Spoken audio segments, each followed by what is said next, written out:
নমস্কাৰ। এই মুহূৰ্তত অসমৰ প্ৰত্যেকগৰাকী জনগণলৈ দিবলৈ ওলাইছোঁ ডাঙৰ খবৰ। আজি হৈছে 17 ছেপ্টেম্বৰ। আজি অসমৰ লাখ লাখ দুখীয়াসকললৈ কেইখনমান চৰকাৰী আঁচনিলৈ দিবলৈ ওলাইছোঁ ডাঙৰ খবৰ। তো যিসকল মানুহে ভিডিঅ'টোত ক্লিক কৰিছে অনুগ্ৰহ কৰি ভিডিঅ'টো স্কিপ নকৰি প্ৰথমৰ পৰা শেষলৈ চাই থাকিব, কিয়নো এইটো ভিডিঅ'ৰ মাজত অৰুণোদয় আঁচনিৰ পৰা আৰম্ভ কৰি লাখ লাখ নিবনুৱা যুৱক যুৱতীসকললৈ কেইখনমান গুৰুত্বপূৰ্ণ খবৰ প্ৰদান কৰিম। অনুগ্ৰহ কৰি ভিডিঅ'টোত ক্লিক কৰিছে যদি ভিডিঅ'টো স্কিপ নকৰি প্ৰথমৰ পৰা শেষলৈ চাই থাকিব। লগতে মোৰ চেনেলত নতুন হ'লে প্লিজ চেনেলটো ছাবস্ক্ৰাইব কৰি মোৰ লগত থাকিব। তো বলক ভিডিঅ'টো আৰম্ভ কৰি আজি প্ৰথমটো গুৰুত্বপূৰ্ণ খবৰৰ বিষয়ে বিস্তাৰিত জানি লওক। তো আজি প্ৰথমটো গুৰুত্বপূৰ্ণ খবৰ হ'ল অৰুণোদয় 3.0 আঁচনিলৈ। তো যিসকল মানুহে অৰুণোদয় 3.0 আঁচনিত আবেদন কৰিছিল সেইসকল মানুহৰ বাবে আহি গ'ল এক গুৰুত্বপূৰ্ণ আপডেট, কিয়নো আজি হ'ল 17 ছেপ্টেম্বৰ।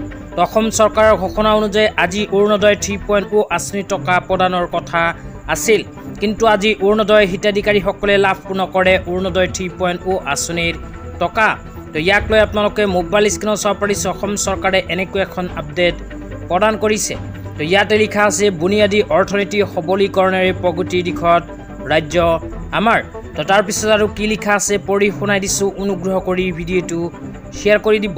তাৰপিছত লিখা আছে অৰুণোদয় 3.0 আঁচনি কেন্দ্ৰীয় শুভ আৰম্ভণি অনুষ্ঠান, মুখ্য অতিথি ডক্টৰ হিমন্ত বিশ্ব শৰ্মা মুখ্যমন্ত্ৰী অসম। ইয়াৰ লগতে আৰু কোৱা হৈছে 17 ছেপ্টেম্বৰ 2025ৰ পৰিৱৰ্তে 25 ছেপ্টেম্বৰ 2025 তাৰিখে পুৱা 10:30 বজাত পশু চিকিৎসা বিজ্ঞান মহাবিদ্যালয় খেলপথাৰ খানাপাৰা গুৱাহাটী। তো ইয়াতে কোৱা অনুযায়ী যিসকল মানুহে অৰুণোদয় 3.0 আঁচনিত আবেদন কৰিছিল সেইসকল মানুহৰ বেংক একাউণ্টত অসম চৰকাৰে আজি প্ৰদান নকৰে অৰুণোদয় 3.0 আঁচনিৰ টকা। তো 17 ছেপ্টেম্বৰ তাৰিখৰ পৰিৱৰ্তে অসম চৰকাৰে অৰুণোদয় 3.0 আঁচনিৰ 1250 টকা অহা 25 ছেপ্টেম্বৰ তাৰিখে প্ৰদান কৰিব। ইয়াতে কিন্তু স্পষ্টভাৱে লিখা আছে যে 17 ছেপ্টেম্বৰৰ পৰিৱৰ্তে 25 ছেপ্টেম্বৰ তাৰিখে অৰুণোদয় 3.0 আঁচনিৰ হিতাধিকাৰীসকলে নিজৰ বেংক একাউণ্টত অৰুণোদয় 3.0 আঁচনিৰ টকা লাভ কৰিব। তাৰপিছত কৈছে অৰুণোদয় 3.0 আঁচনিৰ জৰিয়তে অসমত প্ৰায় 38 লাখতকৈ অধিক পৰিয়ালে লাভ কৰিব অৰুণোদয় 3.0 আঁচনিৰ টকা, আৰু প্ৰতিখন সমষ্টিত প্ৰায় 25,000তকৈ অধিক মানুহে অৰুণোদয় 3.0 আঁচনিত আবেদন কৰিছিল। তাৰপিছত লিখা আছে প্ৰতিমাহে ধন আদায় 410 কোটি টকা। অসম চৰকাৰে প্ৰতি মাহতে অৰুণোদয় আঁচনিৰ বাবে 410 কোটিকৈ টকা প্ৰদান কৰিব।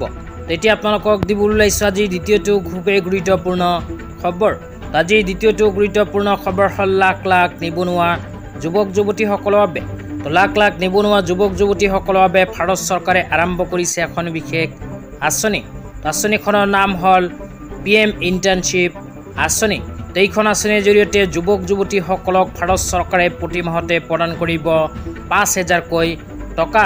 তো যিসকল শিক্ষিত নিবনুৱা যুৱক যুৱতীয়ে এইখন আঁচনিত আবেদন কৰিব, আবেদন কৰাৰ পিছত ভাৰতৰ 500টা শীৰ্ষ কোম্পানীত প্ৰদান কৰিব প্ৰশিক্ষণ, আৰু প্ৰশিক্ষণ চলাকালীন প্ৰতি মাহতে 5,000কৈ টকা নিজৰ বেংক একাউণ্টত লাখ লাখ নিবনুৱা যুৱক যুৱতীসকলে লাভ কৰিব।